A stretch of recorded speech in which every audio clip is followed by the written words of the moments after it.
Been down here a couple of times, and you are a true hero. I have ancestors that go back to DAR that were killed before the action, during the action, and been very complex since. I had recently a cousin from Vietnam that took his own life when they changed his medicine. There was nothing there for any of them. So to be with this group that's family, we just want you to know, on this flag, we've all signed it. This is your family from us.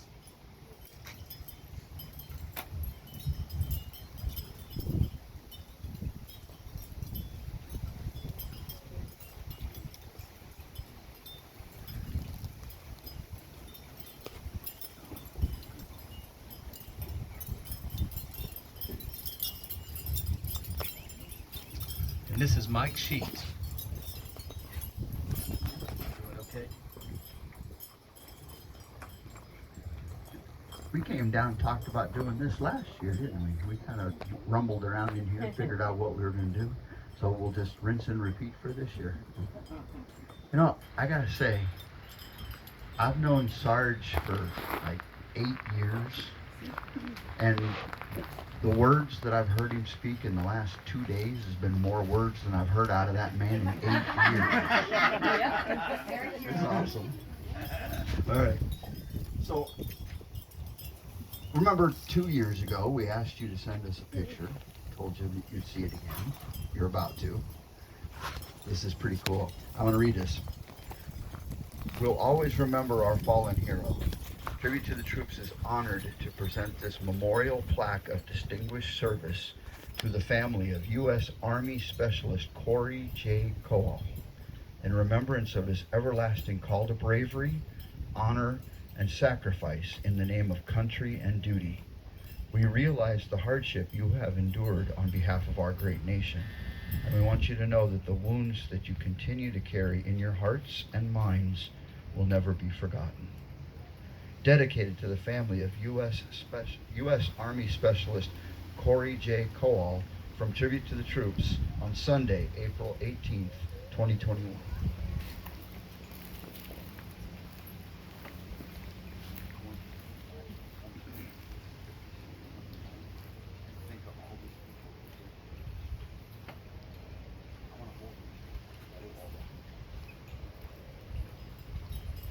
Corey Kowal comes from a long line of military service.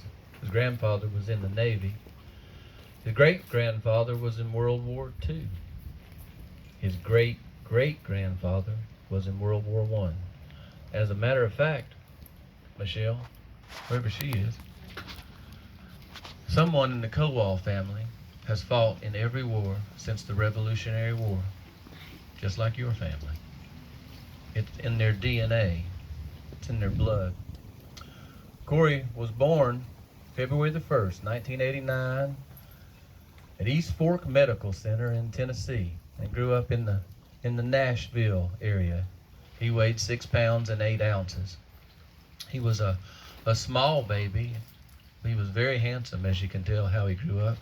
His mother realized he was super smart, and her and her husband at one point talked about maybe trying to get some growth hormones because he wasn't growing very much. And then to quote Kelly Kowal, which I will many times during this conversation, he exploded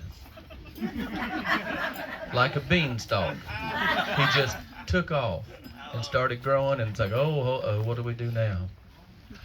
And by the time he got to high school at Siegel High School in Murfreesboro, Tennessee, well, let me go back. At 5 years old, he said to his mother, I want to be an airborne ranger. Now, every kid plays Army. Everybody says, I want to be a SEAL, I want to be a ranger. But few of them dedicate their life to that task. By the time that he got to Siegel High School in Murfreesboro, Tennessee, he was well on his way. He had joined the Civil Air Patrol. He got his pilot's license. And at 16 years old, he took his mama on a flight. And Kelly sat there, white-knuckled, holding on to the seat, while Corey made six. They're called touch and go. Touch and go means they fly down, they and they let the wheels touch, and then they take off again. I've been involved in one of those, flying into Richmond, Virginia on an aircraft in a civilian thing, and there was a storm and lightning came, and we had the wheels down and we were going to land, and he took back off, and I immediately ordered a whiskey. I wish I would have.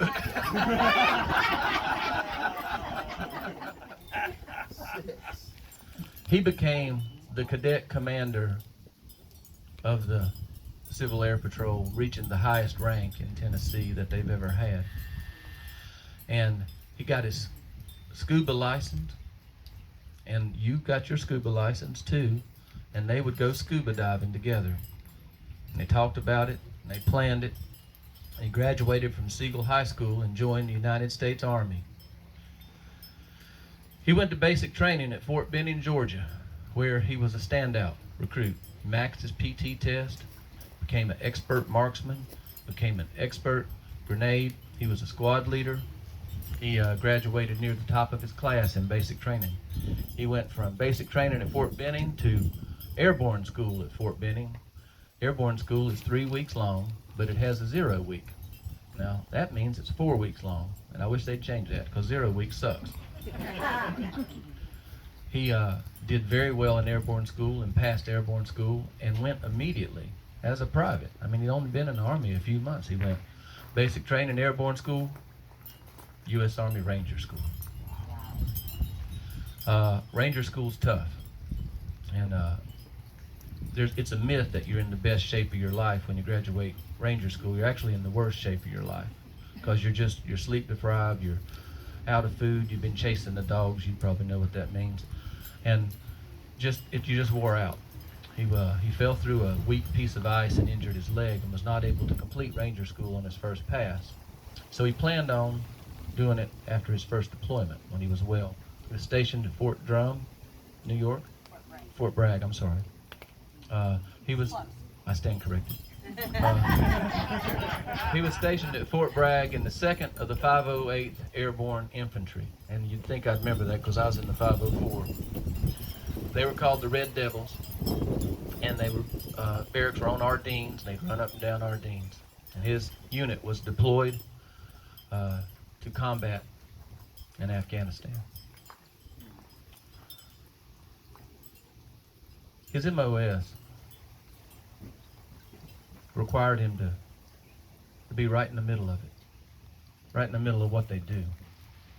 He was in his fob one morning. Can I see that picture for a moment?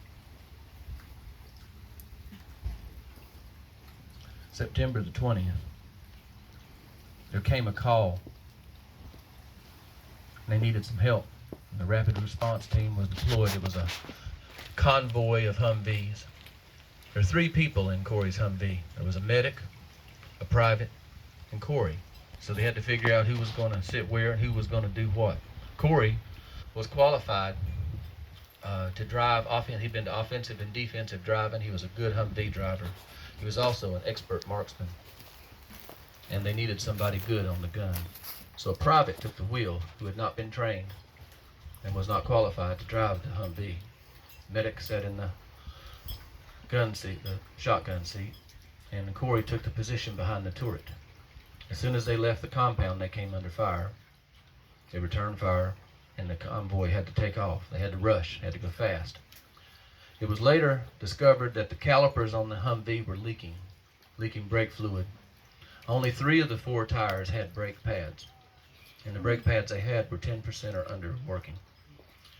And the radio did not work in the Humvee. So they could not radio ahead and say they were losing ground. They were getting behind. They were separating from the convoy. The private sped up. He thought he had an obstacle or an IED in the road, and he swerved to miss it. When he swerved to miss it, the Humvee rolled over 3 times. The doors came off.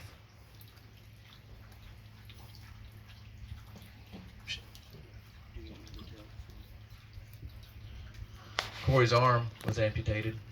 His leg was only holding on by his skin, and the turret landed on top of him. When the medic reached him, the caravan turned around and came back. When the medic reached him, he perished on the scene almost instantly. What's interesting in retrospect is that where they turned around, where the convoy turned around, 500 feet ahead of where they turned around was a line of pressure plate IEDs that would have took the whole convoy. Corey had been in country for 6 weeks. For 6 weeks. He talked to his mother on the phone 3 days before the incident happened. It was her birthday. He called to wish her happy birthday, and he said, "Mom, I'm gonna quote him now. He said, I'm not gonna lie to you. It's dicey here." And then he said, and I quote, and remember this for the rest of your life. He said, "If I die here, I am okay dying, fighting for my country." Corey Kowal comes from a long line of military service, all the way back to the Revolutionary War. He wanted to be an airborne ranger his whole life. He learned how to fly an airplane and was the top commander of the Civil Air Patrol in Tennessee. He was a son. He was her pride and joy. And he was a U.S. Army paratrooper in the 2nd of the 508th Airborne Infantry. This is his mother.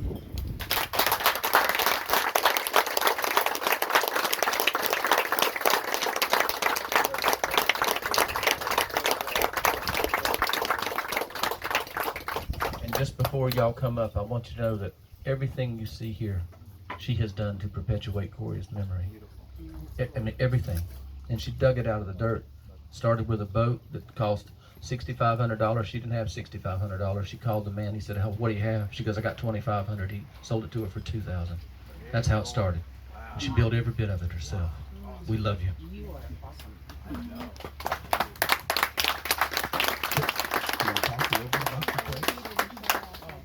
Thank you.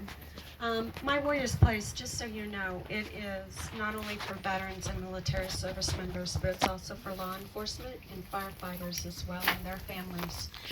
I call them American heroes because they are. And so we have little cottages here that you can come and vacation in. We have canoes and kayaks you can use for free anytime you want. You're going to see we have a beautiful outdoor event area that can be utilized. We've had weddings here, we've had funerals here. They fish off our docks. We have underwater fish lights. Fishing's awesome out here. But yeah, when I say Sanford and Sons junkyard looked better than this when we bought the property, it's an understatement. There were drug addict squatters living on the property, so we had to go through the eviction process and then the cleanup. And if Tony Gross were here, she would tell you she thought I was absolutely crazy. Tell them how there were no locks on the door. You stayed with no locks, and they would come back and you have to run them off. Yeah. Yeah, well, that's true. I actually, the drug addicts would keep coming back because they knew we were bringing things of value on the property. And there's a back bedroom that's an office in this orange house, but the window looks down the road. And my dog and I were here with my gun. And she would wake me up, and I had the police on speed dial, the sheriff's office, and I would call them and I said, "I've got my gun, I'm going out to meet them, please send a car."